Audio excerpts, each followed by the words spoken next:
Billy, tell me how you came up with the idea for this. Yeah, so it kind of started when I went to school at Vanderbilt University in Nashville.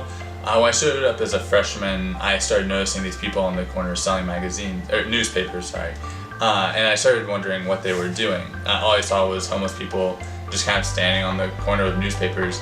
And I thought it was very interesting because, they didn't have a sign, they had these newspapers and they were just kind of walking the line of cars, waiting for people to roll down their windows and buy one. So I bought one, started reading and looking into what it was, and it's a very interesting social enterprise model where they actually bought the magazine and sold it. And so it is very much like they're investing in their own well-being. They wanted to work, they weren't just asking for a handout. And so I was actually there when their newspaper was booming.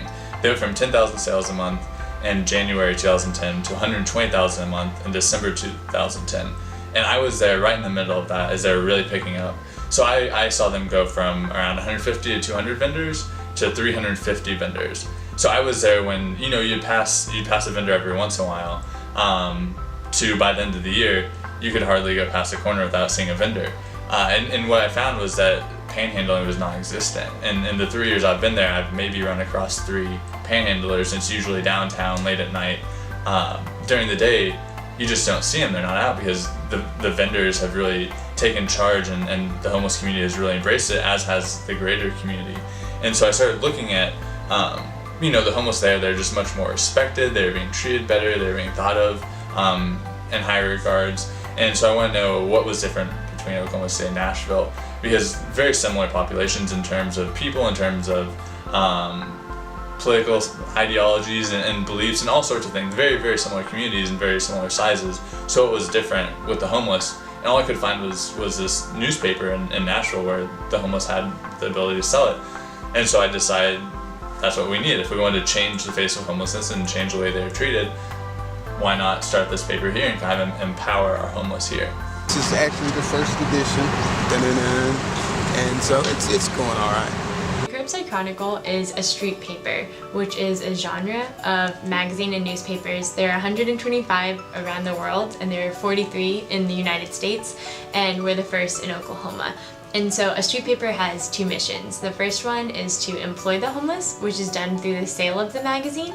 And then the second one is to empower the homeless, which is done through the actual magazine. Because 50% of our content is just like general interest, local businesses, local new restaurants and things like that, people, and then the other 50% is written by the homeless and about the homeless community in Oklahoma. And so that part is used to kind of educate the community about a topic that is kind of uncomfortable sometimes to talk about, kind of uncomfortable to see and deal with, and it also gives the homeless a voice, which is often unheard in our community. And we see the magazine as a transition period, because it's often hard for the homeless to go from being on the streets and straight into a job. If you've been homeless for 3 years and living under a bridge, you don't really know time management. You don't really know a lot maybe about just communication with others and interaction and just taking care of yourself. And so we see this as a great tool to help them gain these skills and then be able to transition into housing and into subsequent employment. I was homeless, and I'm still a little bit homeless, but I was staying at a day shelter, and I go in and I do little wood carvings, and I just sit there and make my stuff.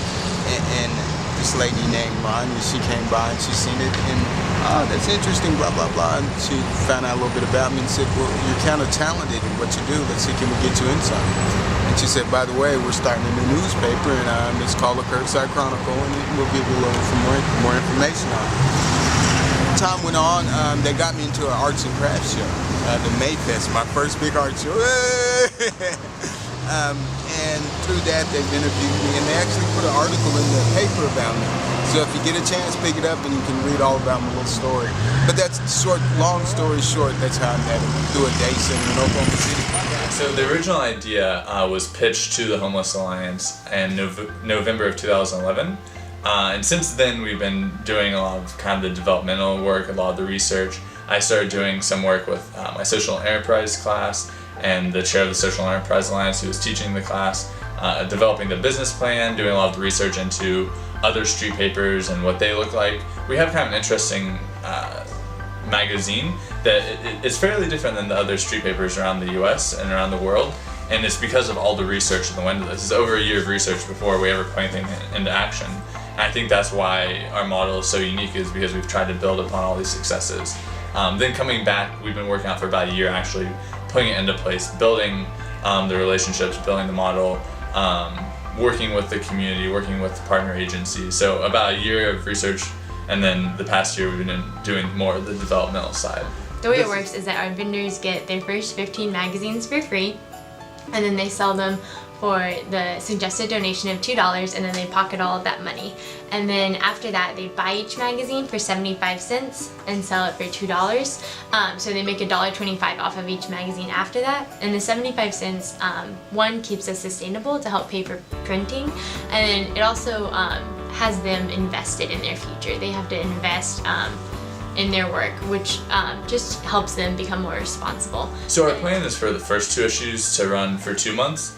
Just that allows us to sell all of our copies. We can print a minimum of 2,000 copies, and we really don't want to take a loss on all of them, because if we take a loss, that's fewer programs we can offer, So we want to make sure that we get all of our money back from printing, and also distribute as many magazines as possible. After that, we hope to be going monthly, so that every month there will be a new magazine out. There will be a fresh way to invest in the homeless community, invest in their lives.